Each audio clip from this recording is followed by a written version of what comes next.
Hello and welcome to the 15-minute book club with me, your host, David Wares.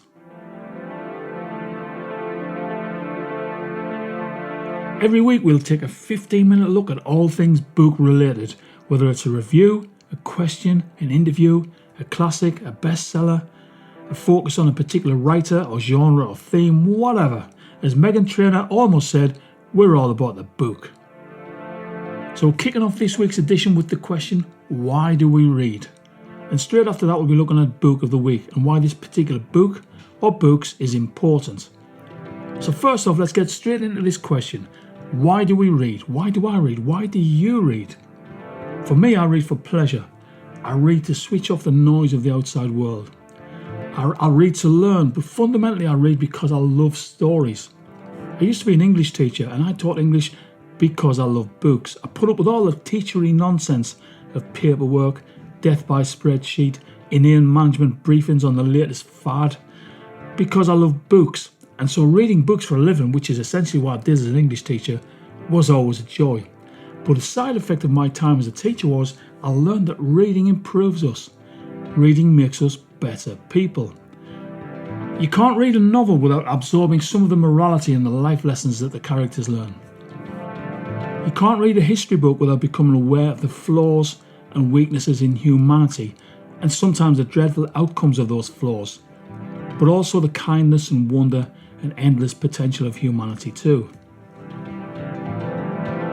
You can't read a biography, a travel book, a science text, or even a puzzle book without becoming aware of the enormity of the world and just how little you really know, without becoming aware that you're just a tiny speck in the universe. A sentient speck to be sure, trying to be good, dealing with the appetite and desire and fear and joy and people and all the emotions that go to make you, but still a tiny speck in an infinite universe. The act of reading is humbling.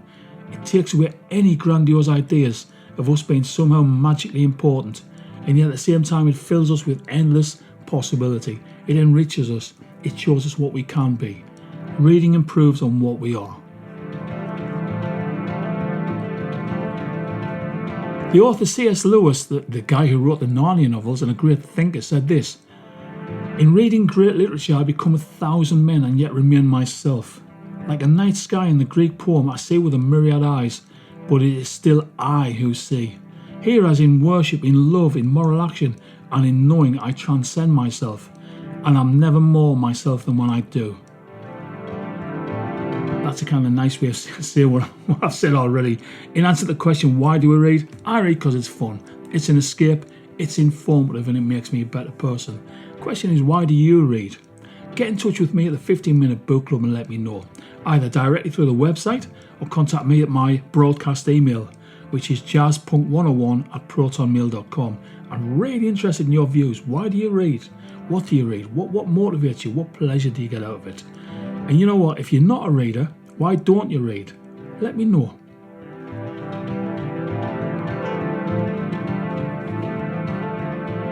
Okay, moving on to this week's book review, and firstly a confession. I struggled to choose a book. Up front I thought I should start the series with something light, something well known, something user friendly.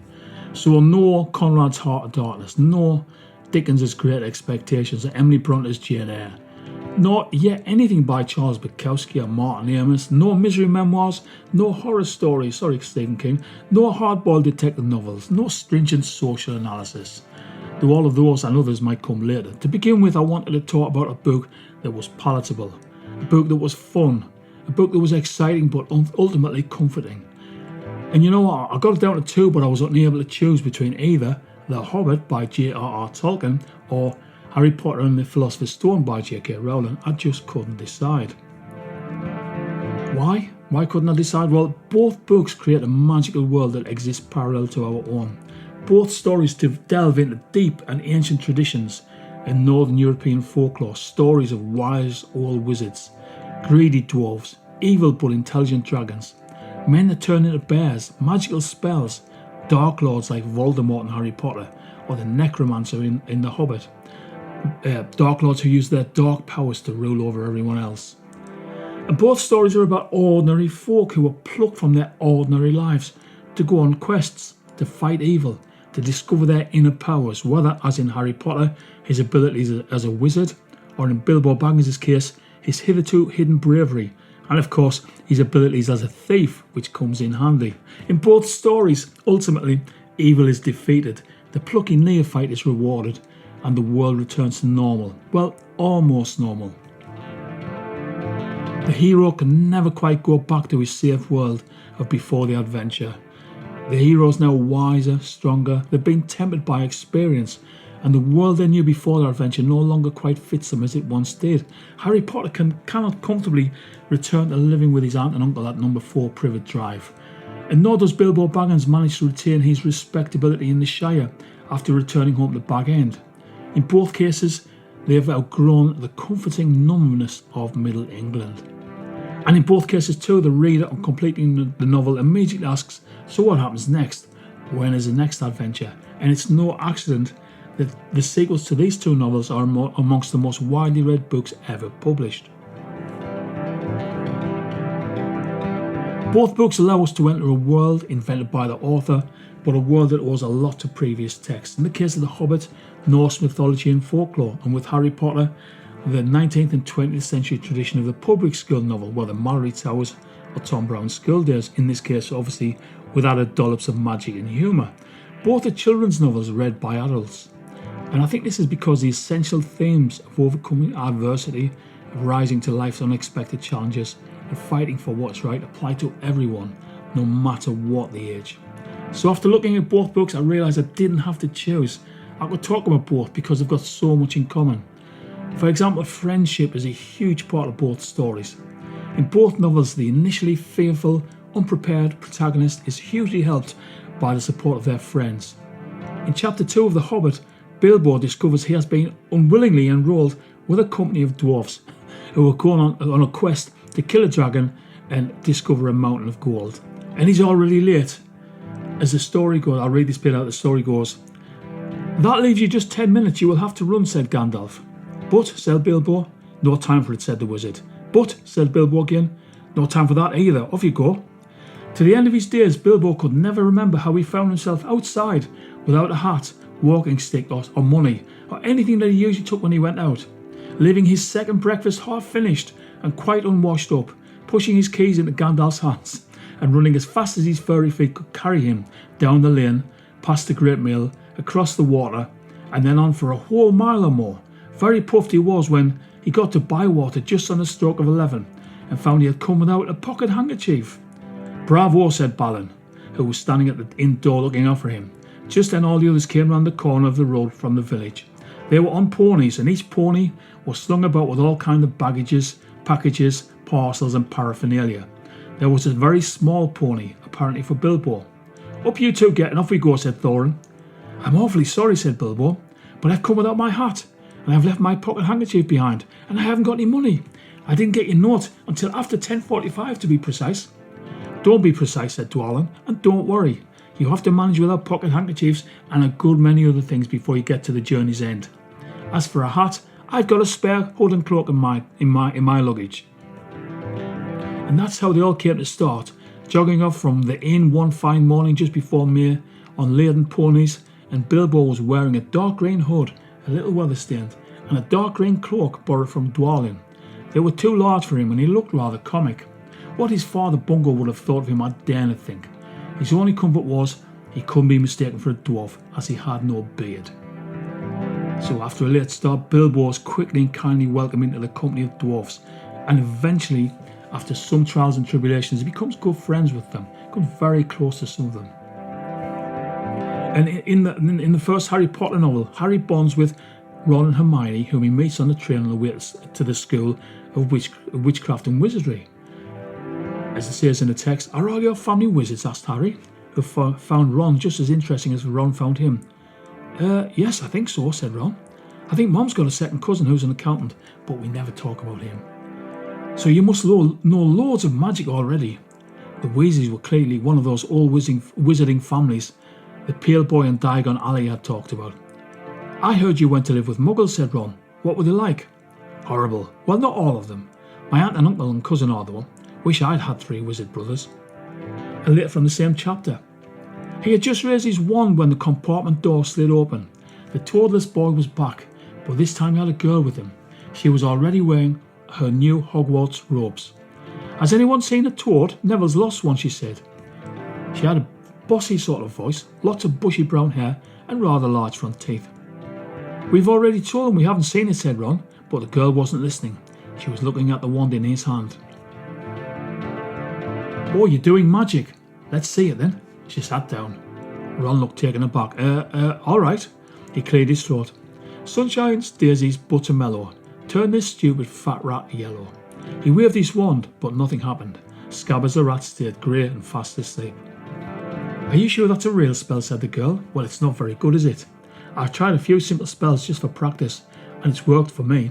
Nobody in my family's magic at all. It was ever such a surprise when I got my letter, but I was ever so pleased, of course. I mean, it's the very best school of witchcraft there is. I've learned all the course books by heart, of course. I just hope it will be enough. I'm Hermione Granger, by the way. Who are you?" She said this all very fast. Harry looked at Ron and was relieved to see by his stunned face that he hadn't learned all the course books by heart either. And with that, the trio's friendship is sealed. Harry's got his scar, Ron's got his red hair, and Hermione's got her books, but what they've got between them is a close and enduring friendship. So, both books are about seemingly ordinary people facing extraordinary challenges with much help from their friends. And both stories share the view that fate chooses people whether they're ready or not. The magical item that each protagonist acquires, Harry's wand, Bilbo's ring, are said to choose their owner, not the other way around. And the message appears to be this: life deals you a hand, it's up to you how you play it. Sometimes you're alone, but it helps very much if you have friends to share the burden. And yet, even if the books have similarities, the authors of the books couldn't be more different. J.R.R. Tolkien was a professor of philology, a veteran of the mud and slaughter of the Battle of the Somme. He was one of only two of his friendship group to survive the Great War, and he was a lifelong devoted husband and father.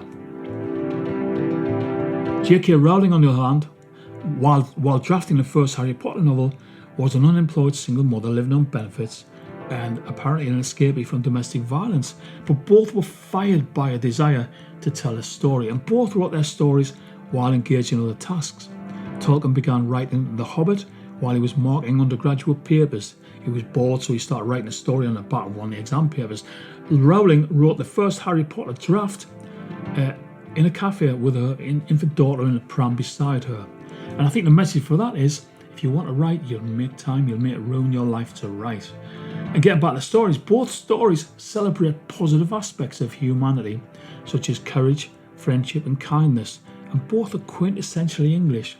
I've got no doubt that Rowling's work prior to her career as a writer, when she worked in the Manchester Chamber of Commerce, allowed her to develop the concept of the stuffy and rule-bound Ministry of Magic. And Tolkien's Shire, where Bilbo's from, is quite simply rural England at the turn of the 20th century. But I'm not giving you any more spoilers. You have to read the books. Really, you have to. Are they the greatest stories ever written? Probably not. But they are stories that will entertain you, stories that will make you smile, and stories that are comfortably exciting, stories in which good prevails over evil. So why should we read these books? Here's why. Harry Potter and the Philosopher's Stone is quite simply a fantastic adventure story, and The Hobbit, while more obviously a children's story, is still a fun tale of wizards and wolves and dragons and a once respectable character called Bilbo Baggins who turns to adventure and larceny. Both stories present us with an unremarkable character who, when adversity comes, rises to the challenge and overcomes. Both novels show us what it means to be good, to choose good over evil, even when it will be easier to say or do nothing. Both novels show us what it means to be a better person. They show us that beneath the adventure, beneath the threat and the risk, beyond the reward, ultimately life is about friendship and courage and sometimes making extremely difficult choices. Life is about connection.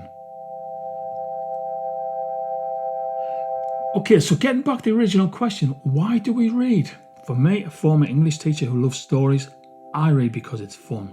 But in reading, I gradually learn how to become better at being human, at being me.